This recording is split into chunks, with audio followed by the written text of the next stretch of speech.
on the agenda, you might notice that we had asked Kiersten Todt to come speak, and we have a good surprise in that we now have two, although Kiersten's plenty of awesome on her own.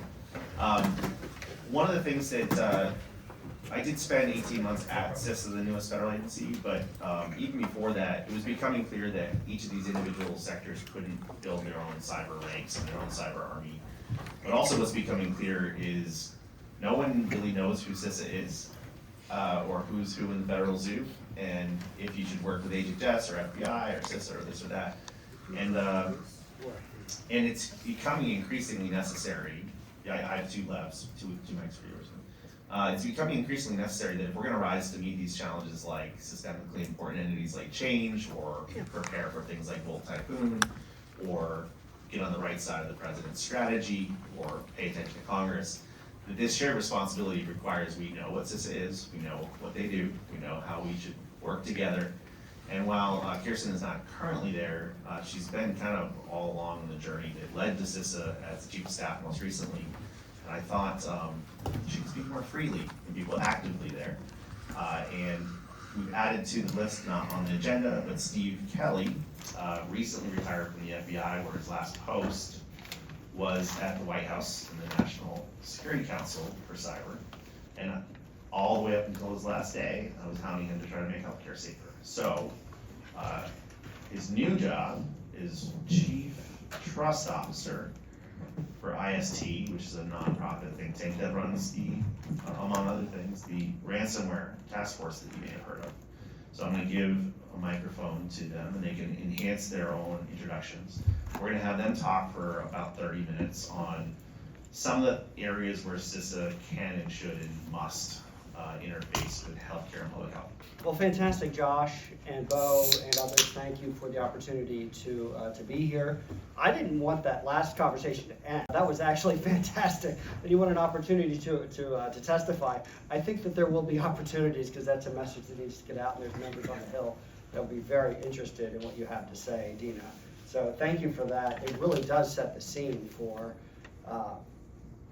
what bad looks like and what the potential consequences are. I remember in my old role being at the White House amid some of the earlier hospital ransomware attacks, we're having conversations about, well, what is actually happening? Is this actually impacting patient care? Just between us, the kind of the stories we were getting back was, no, everything's fine, there's nothing to see here. It's like, that's not possible. So I'm really glad that the message is penetrating. I've gotten a much better understanding of what actually happens inside the four walls of emergency departments and hospitals when these things are happening. And so I'm thrilled to have Kiersten Todt. She was the Chief of Staff at the Cybersecurity and Infrastructure Security Agency, CISA, which is the newest agency within the Department of Homeland Security. So we're going to talk a little bit about what CISA is and where it came from and what is it intended to do. And then this will be a great kind of lead into, I think, the next conversation, which Brian Masnick from the Health and Human Services will be here. So, so let me just do a little bit of scene. I don't think we need much scene setting, frankly, because of everything that's been set up to this point. But a couple points around ransomware. My current organization, the Institute for Security Technology, is a small 501c3 think tank based in the Bay Area that focuses on cyber and tech policy, and we fancy ourselves as bridge builders between technologists and policymakers. And IST convened the ransomware task force, which involves lots of people from throughout the cybersecurity industry to try to tackle this problem. And the original report came out about 10 days before the Colonial Pipeline attack.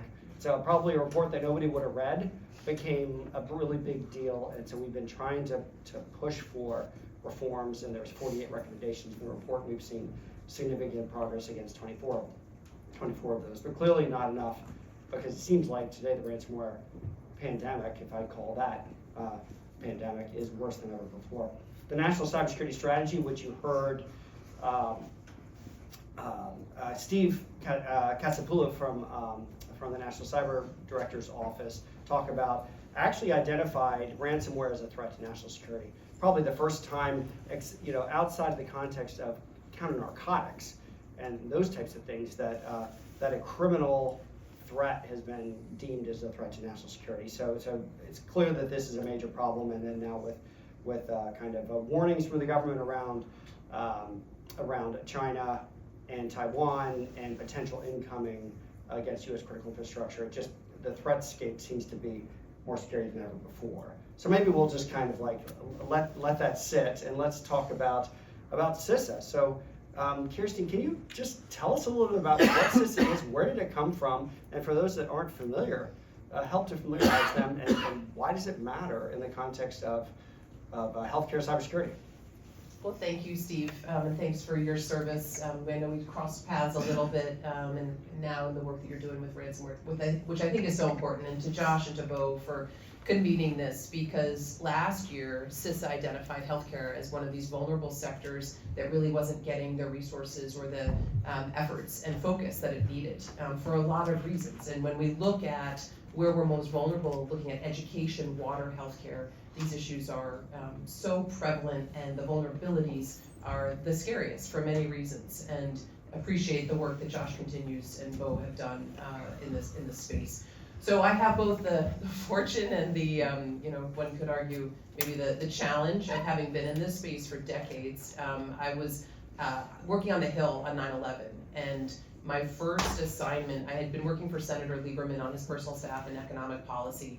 And that summer of 2001, Senator Jeffords flipped from being a Republican senator to an independent senator, which flipped the majority of the Senate to a Democratic majority. So Senator Lieberman became chair of the Governmental Affairs Committee, which at that time, as a young staffer, was very boring. It was post office namings. It was things that were not at all interesting, but he moved a bunch of us over, and I made this decision to stay on. And my first assignment for him was a hearing on critical infrastructure protection for September 12th, 2001.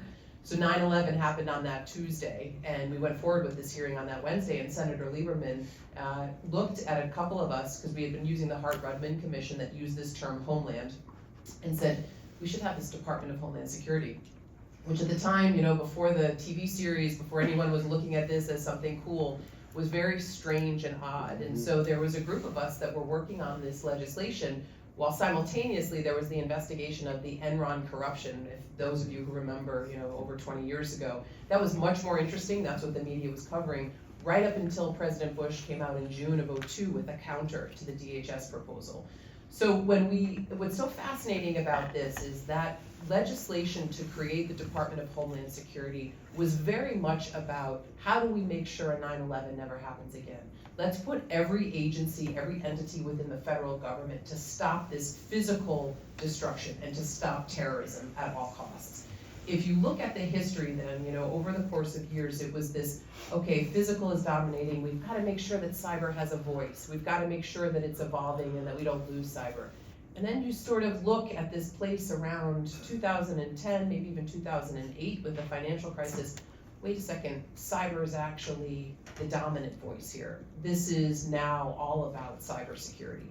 And how do we actually protect cyber? And so the challenge with the DHS legislation was it was really kind of an everything in the kitchen sink approach, or everything but the kitchen sink approach, because it was every agency that had a touch point.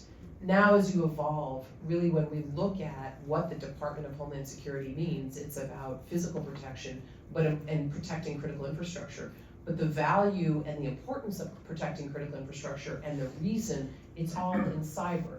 And so there was this debate for many years. I served as executive director of President Obama's commission in 2016. And that's when this idea of, there should be this separate agency for cyber that started to evolve, and a lot of debate on what that looked like.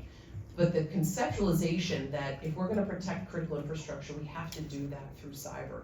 And then in 2018, when the Cybersecurity and Infrastructure Security Agency, that legislation was passed, it was passed as this very small department without a lot of authority, but this idea that we need to have an entity that really partners with industry to protect infrastructure. And that means physical and cyber, but with a real dominance of cybersecurity. So then, now we're CISA, this entity that didn't have funding, then you had Colonial Pipeline, you had these other efforts. All of a sudden you went from an agency in 2021 that had a $750 million budget to almost a $3 billion budget. And it was this concept of, we've got to create all of these authorities, we've got to give all of this responsibility to this agency.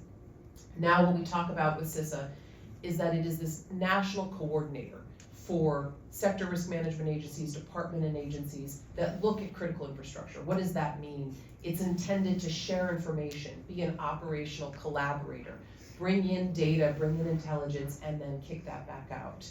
The challenge is that we have agencies, we have sector risk management agencies, we have all these entities, information sharing and analysis centers that are by sector. We have to now be convening them more effectively to actually have impact when it comes to sector protection. Again, now we fast forward to last year, our greatest challenges are in healthcare, education, water, those resources that our lives depend on but are under-resourced. They're not regulated. They don't have that effort. I mean, I commend just this discussion that we just heard, because without the advocacy and the independent thinking of somebody like you who's out there saying, this is what we need to do, this doesn't happen. And it kind of goes to this effort that we talk about with nonprofits in cyber. There's this huge value, and Josh knows this so well because he has filled the gaps. It's, what do we do if these people don't step up? We can't protect our nation based on this value that goodwill is going to always prevail. We're grateful that it does, but how do we institutionalize the protection of infrastructure, not just in government, but as a partnership with industry? Well, thank you for that. What a great history lesson.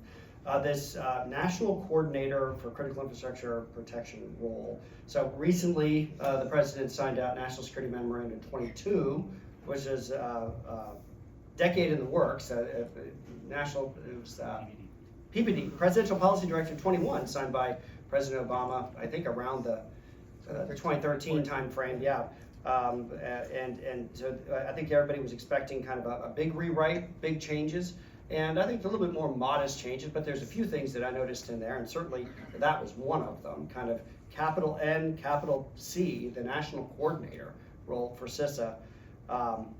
So for folks in the room that are probably familiar with Health and Human Services, and HHS being the sector risk management agency for the healthcare and public health sector, then you layer on top of CISA. So, and in every sector you have something similarly. Environmental Protection Agency for water, Department of Energy for electricity, et cetera. So what is it supposed to do exactly? Yeah. And how would CISA be interacting with, say, a major health hospital system versus Brian's organization who just came in here? How does that work? So I think, what's so challenging about this space, but also where there's so many opportunities, is how quickly it moves. I mean, you know this from all of the work that you've done, that it's very difficult for institutions to keep up with the nature of the threat. And there are two primary lessons that we now appreciate and we can understand in this space when it comes to cyber. The first is that no one entity can protect itself by itself. Whether that's an agency, whether that's a hospital, whether that's a sector, you can't do it alone. And the value of cross-sector collaboration has never been more critical. So this idea that a threat or even an APT, something that happens, does not just happen to one entity. Inevitably, it's going to impact others, whether that's because of a supply chain issue, an ecosystem issue, even just the robotics question, a manufacturer with industry impacting healthcare, cut across all of the sectors that are included in that statement.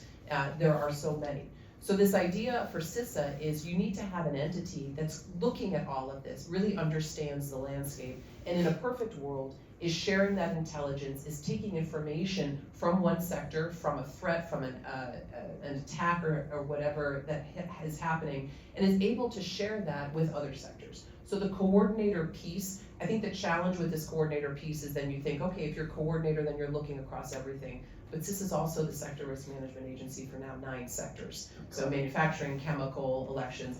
That creates, I think, an unfortunate confusion, because how can you both coordinate and be the SRMA for the sector? But for the purposes of healthcare, the value here is that it's overseeing it and it's able to bring in intelligence, industry aptitudes, industry resources to be able to help it. It's a work in progress. I think we all know we never in cyber hit a destination, and we've got to always be investing in the journey. So you're invoking those 6 or 9 or whatever that number is sectors. I thought it was 6, but if it's 9, holy cow. Elections. Okay. I Well, used to that's have an acronym subsectors. for it, but it's one of the things So that kind of raises my next question, which is how do you define what critical is? And I know that I've talked at length with Josh, and he's got his 4. I have my 4, and I testified before Congress a couple weeks ago and shared those. And my thought is that it's the things, if you break it, everything else breaks. And so I would describe it as water, electricity, communications, transportation, because you can't run a hospital without all of those. So, but when you get into things like national monuments, what? So I think that we do have to look at this mapping of critical infrastructure sectors, the subsectors, and really think about what is the thing that cannot fail. How do we make sure that we put the right protections around those? And it's not just defending it against cyber attacks, but building in the resiliency that things can run in a degraded environment, which gets back to the earlier conversation where it's clear that just saying, well, they're using downtime procedures. It doesn't mean that things are going well, and it doesn't mean that the patient care is safe, and it doesn't mean that the elective surgeries should still be happening. So let's talk about what is critical, and there's this concept that came up during the Obama administration, in Executive Order 13636, which was on critical infrastructure protection, at the same time that Presidential Policy Directive on Critical Infrastructure Security and Resilience was signed out, of this, I can't remember the term, but it was the Section 9 list. It was the most critical entities out there, the ones that need special protections, and the list was actually classified to make sure that we didn't hand to the adversary who they should be targeting. That idea has continued to go through iterations where when CISA was created, the National Risk Management Center was created, and the idea of the national critical functions came up, which is, let's not look at sectors, let's look at a function, that if the function goes out, maybe that would have cross-sector impact. And then in the Solarium Commission, which happened post that, there was discussions around systemically important critical infrastructure, SICI, which I think had kind of a similar tone to it. And then in this new National Security Memorandum 22, which is brand new, the idea of systemically important entities comes up. And I think we're still now back to the organizational level. But there are examples in the healthcare sector where there might be an entity like an electronic health records company that services a large proportion of the market, that if they go down, it's creating massive sectoral problems. And then there are probably some services like electricity, water, and other functions that would have cross-sector impact. Talk about what you think is critical and what is CISA's role in kind of focusing efforts on those types of things. Well, I think it invokes another short history lesson, because to your point about Executive Order 13636 back in 2013, 2014, it talked about, it was the section of the Executive Order, Section 9, what's critical. But that list, when you saw the original, like what that original list was, it was a little bit arbitrary. And a lot of people pushed back on, why isn't this on there? Why is this on there? Or a company didn't want to be on the list. Well, and so that's exactly what happened. So in 2016, when we had President Obama's commission, at the time I had the CISO of Uber, who we can definitely talk about that, because I think it's a very interesting cybersecurity story, Joe Sullivan and his prosecution, because that's a whole nother issue around the role of CISOs. And he was on the commission, and we were talking about Section 9 in one of our meetings. And I asked him, I said, so what's your goal with Uber? He said, well, what I want for Uber to be able to do is be able to get a landscape so we can actually help with traffic patterns. So we can actually look at traffic lights and help to really improve traffic congestion in major urban areas. And I said to him, that sounds like your critical infrastructure, if you're gonna be doing that. He said, I do not want anything to do with Section 9 because it's a punishment, it's a penalty, it's not an opportunity. So part of what I was working on at CISA when we were looking at this is, if you're gonna be identified as critical infrastructure, that should be a positive, that should be something where you're given resources, where you're a part of a You group. should get something out of it. You should get something out of it, particularly if you're industry, right? Like if you're doing this work.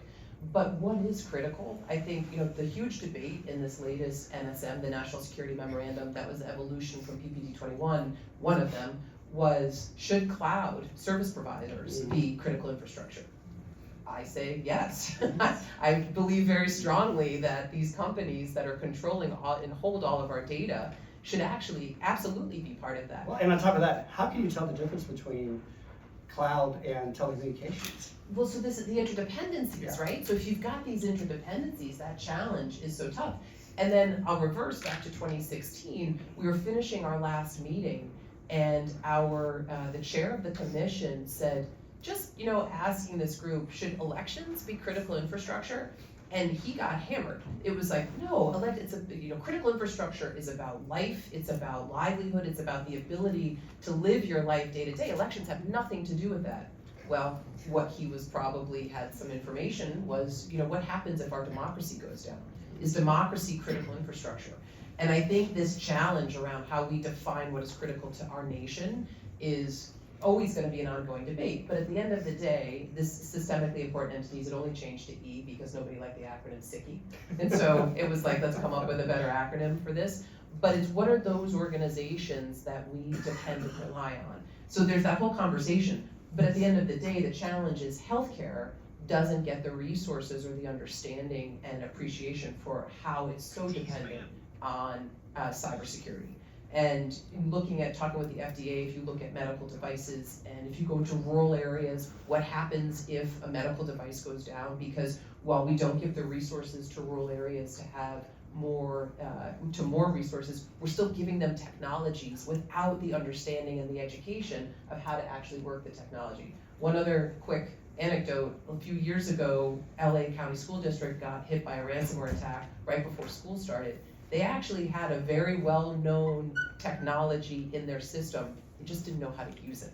And so it was a great example of had they actually been able to deploy this technology by a company that we all know, and then they would have been able to prevent the attack. They were given the funding, they bought it, they didn't know how to use it. So we have this huge disparity across these sectors that need our help the most about how do we actually do the training to the point that was made? How do we educate those who are on the front lines to do this work? Because cybersecurity is a part of everybody's job. I push back on this, what's our cybersecurity workforce gap? Hey, we're all part of the cybersecurity workforce. So we've got to be looking at this so much differently. And if the LA Unified School District can't manage that, can you imagine a rural school system or a rural hospital? They're not gonna have the capability as well. Okay, well, let's keep moving. So last move here, how do you protect this stuff? What actions do we take? And I like to refer to this as my lists of lists of lists. There's all these lists of the things that we need to do. NIST, 100 things. The CISA cross-sector performance goals, 38 actions or goals within that. The Center for Internet Security has their common controls. I can't remember if it's 20 or 40. But there's these lists, and it's a lot of things to do. How do you prioritize those? What is it, and how do you tailor that for the specificity of a particular sector or a particular issue? So how do you tackle that, especially if you don't have a security staff to do it? Well, it's a great question, and I think it actually leads to your other question about how do we define what's critical.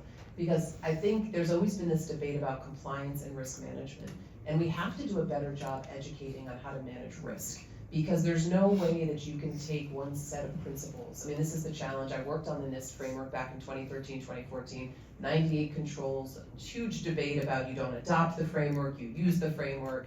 Then you had this whole industry of companies that said, hey, we can help you be NIST framework compliant. That doesn't really make sense. And then you go to these CPGs, which are also about metrics and measurement. It's a lot of words and actions. There's goodness there, but what we have to teach is how do you manage risk? Because all of those things don't matter if you can't take care of a patient, if you don't have the system that's there. So what is most critical to you? And I think we have to do a better job when we're talking about critical infrastructure protection in educating how to prioritize risk based on what we know to be the threats. Cybersecurity is a national security risk. Some would assert it's the national security risk. Interestingly, Secretary Mayorkas came out last year and talked about fentanyl as the #1 national security risk, and he also talks about cyber, and I think they're both true. The point is that we have this risk and this threat that is constantly under attack, and we have to be able to educate on how to manage that with tools and capabilities in education that actually can address them and don't leave people on the front lines out to fend for themselves and to become engineers overnight. Yeah, and I'll editorialize and then make a point, and then I think we can start to wrap it up and take a couple of questions. But one is, I feel like it is often the case that we over-tech some of our processes, and so we want the efficiency that we can get from automation, and so that can save manpower, that can save money over time, but then we don't take at least a piece of that savings and put it into securing or to building the resilience and the redundancy. And so we end up in a position where you're completely wholly reliant on some electronic process. It breaks and you don't know how to do things otherwise. And so I think that is certainly, those chickens are coming home to roost in the healthcare sector and others, where we've seen other physical process, Colonial Pipeline and JBS Foods, things like that happening. So I think that there's a dividend there that needs to be realized. And back to kind of the ratio question that came up earlier, staffing models are being built on the assumption of all these things working. And so as you plan for the bad day, you need to plan for how do you do things if that's not the case. Well, maybe it is you need to cancel this, cancel that, well, the problem is there's not any more nurses to be had. So these are challenging things for kind of planning for disasters. And then as well, kind of like previewing maybe, hopefully what we'll hear from HHS in the next block is, what is the goal? What are we trying to achieve? And I know that historically in the healthcare sector, it was all around, the privacy of patient data and making sure that if there's a data breach that's handled and that HIPAA is being adhered to. And really, that's important, but I'll tell you, me personally, I've been getting breach notices so frequently that I don't even open the envelope anymore. It's like I was one of the many that were in the OPM data breach, so all my security clearance information went to the Chinese. And so every time these things happen, it's like, I don't know how many bad actors have all my information. I'm completely numb to it. But I would be very concerned if I need emergency health care and the hospital's not a safe place to be where they can perform the service. So I guess, hopefully we're seeing an evolution in not just the healthcare sector, but in all the other sectors as well, on what is the thing we have to do that is most essential that can't fail. And there might be some other things that can be delayed. And then building resilience around that, and building downtime procedures that actually work there, and building a protected posture. So I don't know if you have any kind of commentary on that, and then we'll take some questions. I do, just because I think this is really important when we're talking about this. We're in DC, we're talking about federal government. We get this, these big sweeping policies that are intended to make a big difference. But at the end of the day, everything is going to happen in a community.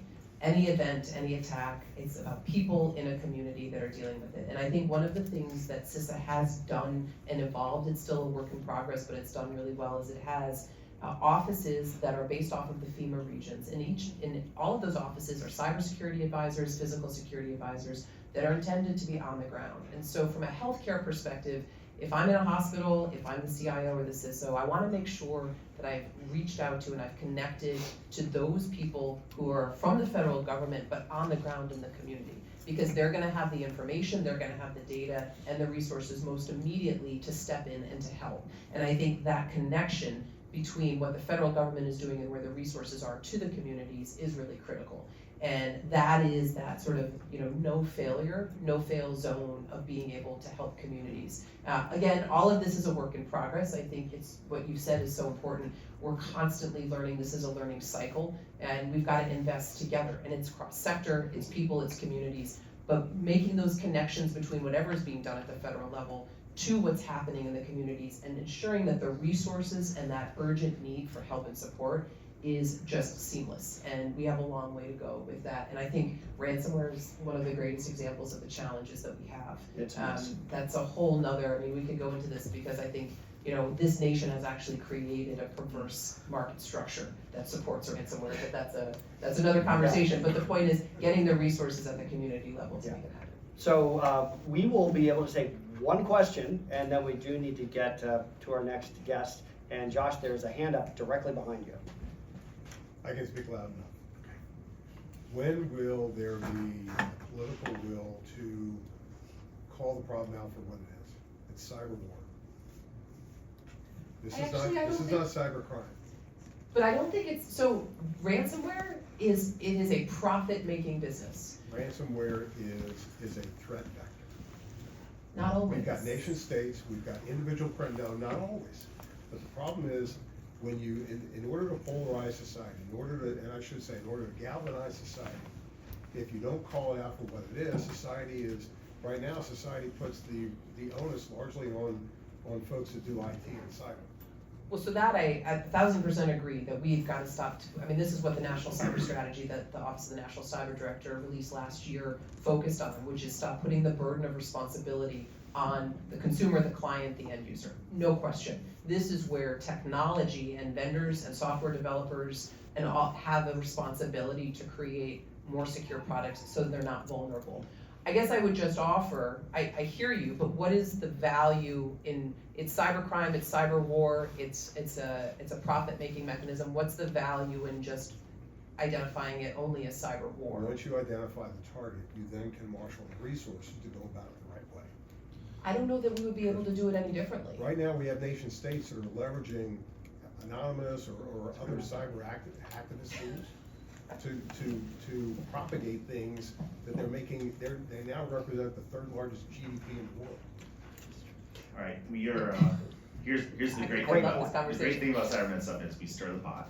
And the better part is we left room after the last talk to have some furtherance of these conversations. But for now, let's thank Kiersten and Steve, especially in the class.